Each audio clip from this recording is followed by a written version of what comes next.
I'm recording. All right.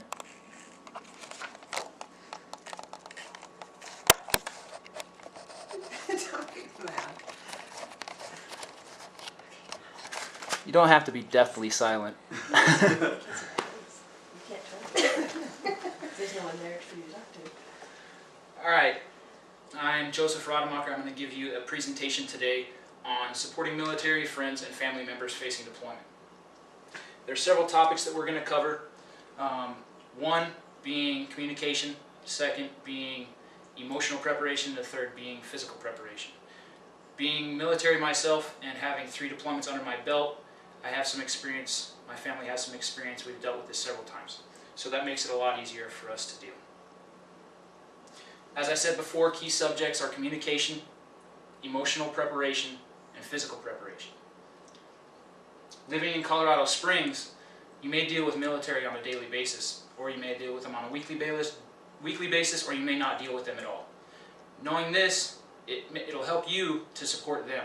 If you help them in the time of deployment, it'll help you to know what to expect, what they need, what they're going through, so that you can better help them and support them. First one is communication.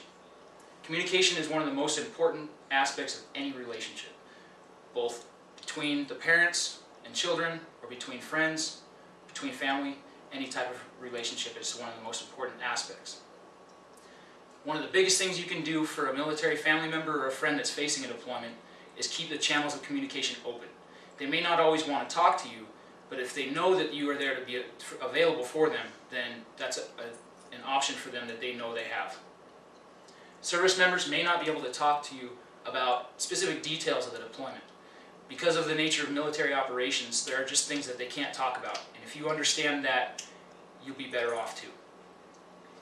Pay attention to the military family, what they're going through, their demeanor, their attitudes, things that they may or may not be dealing with. You know, on a daily basis, as a friend or a family member, you know what they're going through. It's easier for you to pick up on things that they may be dealing with, such as depression, anger, aggression, that type of stuff, if you pay attention to their demeanor. Next, we're going to talk about emotional preparation. Understanding emotions of your friends and family members is another big thing. They're going through things such as anger, depression, confusion, denial. And if you know that, and you know how to react to that, you can support them better. Give them time and space alone. Don't expect them to make time for friends as much as they make time for their family. It's always going to be an important part for them to be with their family prior to a deployment as well as after a deployment. Reach out to the military family if you see abnormal actions or behaviors. This goes along the same lines as communication. If you see them acting aggressive towards their children or aggressive towards their friends and you don't know why, talk to them, pull them aside. You know, that's part of the emotional preparation that they're going to have to go through, is getting used to being away from the family. One of the last things we're going to talk about is physical preparation. Supporting the family member during this time is critical, especially the children. Involving the children in day-to-day activities, especially if the family decides to move, is a big thing. Help them pack, help them load truck, help them by giving them a vehicle if they're low on vehicles. Support them in that way. When they relocate, it can be very stressful for them too. If you can help them take care of the children while they need to take care of necessary things, that'll make it a lot better for them too. Be willing to share your knowledge and experience. As a military member, dealing with 3 deployments already, I have a lot of experience with the deployment. And it's easy for me to pass along my knowledge to others that I know of their deploying, friends, family members, etc. There are various support channels that you can go through to deal with a deployment, to deal with a family member or a friend that's deploying. There are various websites such as militaryonesource.com, War for Health, and armyfrg.org. There are various things on these websites such as checklists, deployment preparation guides, also children's books, videos that they can watch. Any type of thing that may be helpful in supporting the family with deployment are available on these websites. The military unit that is deploying also has support roles of their own. They have their own FRG, they have the unit chain of command, and there's also things on posts that are available to family members such as ACS that can help in times of deployment. There's counseling available, there's various other types of support available. Usually the FRG is very active with family members that have stayed behind. supporting things such as video teleconference and communication between the unit in their deployment site and the unit back home. It makes it a lot easier to communicate that way. As of right now, that's all I have for my presentation. If there's any questions, I'll take them right now. I had one, but I can't remember what part it was.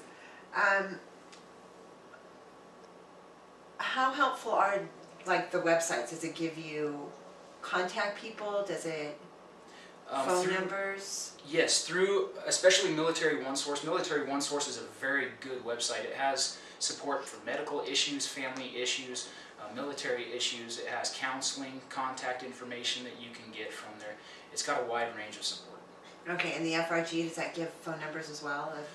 The FRG website, Army FRG website, has to be set up by the unit command itself. Okay. They'll set up their own company website that deals with the company. They'll put photos of what's going on with the company. They'll put newsletters, things like that. They'll announce birthdays as well as maybe births of babies and things like that. That has to be set up by the individual commander.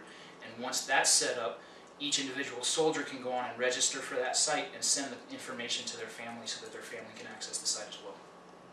Oh, okay, so they can actually get information from their soldier to them through the website? Yes. Oh, cool, I didn't know that. Can anyone access these websites, or are they solely for family members? Anyone can access these websites, but the Army FRG website requires a login, and to get the login, the soldier has to actually register themselves and send the login to the people that they want to have